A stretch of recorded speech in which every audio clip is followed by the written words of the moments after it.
Tourism চেক্টৰত কেইবাটাও নতুন নতুন বিষয় আনিছিলোঁ যদিও বিশেষকৈ আমাৰ ৱাটাৰ টুৰিজিমেই হওক বা ৰুৰেল টুৰিজিমেই হওক বিভিন্ন ধৰণৰ আমি যেনেকৈ ৱাটাৰ টুৰিজিম আমি নতুনকৈ ব্ৰহ্মপুত্ৰ কাৰ্নিভেলৰ জৰিয়তে আমি আৰম্ভ কৰিছোঁ। ঠিক নতুনকৈ আজিৰ কেবিনেটে মাননীয় মুখ্যমন্ত্ৰী ডক্টৰ হিমন্ত বিশ্ব শৰ্মা আজি নতুনকৈ এটা আমাৰ টুৰিজিমৰ চেক্টৰ আমাৰ আৰম্ভ হ'ল, সেইটো হৈছে কনচাৰ্ট টুৰিজিম।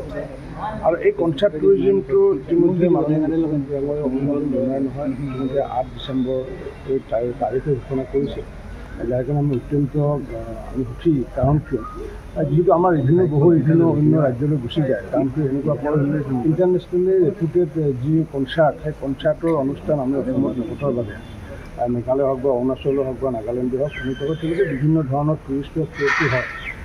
যদিও আমাৰ টুৰিষ্টৰ ফ্ল'টো যদিও ভাল পূৰ্বৰ তুলনাত, তেতিয়া প্ৰায় 24,000 ফৰেইন টুৰিষ্ট আমাৰ অসমত আহিছে আৰু প্ৰায় 44 লাখ আমাৰ ইণ্ডিয়ান টুৰিষ্ট। কিন্তু আমি বিচাৰিছোঁ যে ফৰেইন টুৰিষ্টৰ যাতে অসমত যাতে ফ্ল' হয়, তাৰ কাৰণে আজি কনচাৰ্ট টুৰিজিমৰ কথা আমি আলোচনা কৰিছোঁ। সেইটো আজি মাননীয় মুখ্যমন্ত্ৰীৰ অধ্যক্ষতাত আজি অনুমোদন জনোৱা হৈছে। মই ভাবোঁ ইণ্টাৰনেশ্যনেলি মই ভাবোঁ যে কনচাৰ্ট যেতিয়া ফেষ্টিভেল আৰম্ভ হ'ব বা টুৰিজিম আৰম্ভ হ'ব, মই ভাবোঁ যে মিনিমাম অন্ততঃ 10,000 আমি বিদেশৰ পৰা পৰ্যটক আমি পাবলৈ সক্ষম হ'ম। এইটো অসমবাসীৰ কাৰণে আজিৰ কেবিনেটত এটা উল্লেখযোগ্য আমাৰ কাৰণে খবৰ, আৰু এইটো পৰ্যটক বিভাগৰ মন্ত্ৰী হিচাপে মই মুঠেই আনন্দিত। ঠিক আছে। টুৰিজিম চেক্টৰত কেইবাটাও নতুন নতুন বিষয় আনিছিলোঁ যদিও বিশেষকৈ আমাৰ ৱাটাৰ টুৰিজিমেই হওক বা ৰুৰেল টুৰিজিমেই হওক বিভিন্ন ধৰণৰ আমি যেনেকৈ ৱাটাৰ টুৰিজিম আমি নতুনকৈ ব্ৰহ্মপুত্ৰ কাৰ্নিভেলৰ জৰিয়তে আমি আৰম্ভ কৰিছোঁ।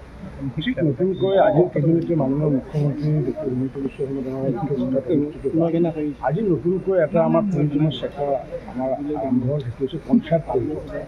আৰু এই কনচাৰ্ট টুৰিজিমটো ইতিমধ্যে মাননীয় মুখ্যমন্ত্ৰী অনুমোদন জনাই নহয়, ইতিমধ্যে 8 ডিচেম্বৰ তাৰিখে ঘোষণা কৰিছে, যাৰ কাৰণে আমি অত্যন্ত আমি সুখী। কাৰণ কিয় যিহেতু আমাৰ বিভিন্ন অন্য ৰাজ্যলৈ গুচি যায়, কাৰণটো এনেকুৱা ইণ্টাৰনেশ্যনেলি ৰেপুটেড যি কনচাৰ্ট, সেই কনচাৰ্টৰ অনুষ্ঠান আমি অসমত নপতাৰ বাবে মেঘালয় হওক বা অৰুণাচলেই হওক বা নাগালেণ্ডেই হওক এনেকুৱাকৈ তেনেকৈ বিভিন্ন ধৰণৰ টুৰিষ্টৰ ফ্ল'টো হয়।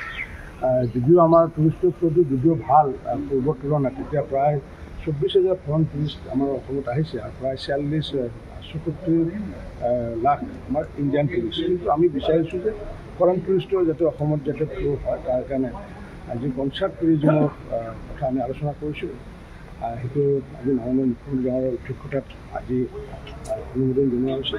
মই ভাবোঁ ইণ্টাৰনেশ্যনেলি মই ভাবোঁ যে কনচাৰ্ট যেতিয়া ফেষ্টিভেল আৰম্ভ হ'ব বা টুৰিজিম আৰম্ভ হ'ব, মই ভাবোঁ যে মিনিমাম অন্ততঃ 10,000 আমি বিদেশৰ পৰা পৰ্যটক আমি পাবলৈ সক্ষম হ'ম। এইটো অসমবাসীৰ কাৰণে আজিৰ কেবিনেটত এটা উল্লেখযোগ্য আমাৰ কাৰণে খবৰ, আৰু এইটো পৰ্যটক বিভাগৰ মন্ত্ৰী হিচাপে মই মুঠেই আনন্দিত। ঠিক আছে।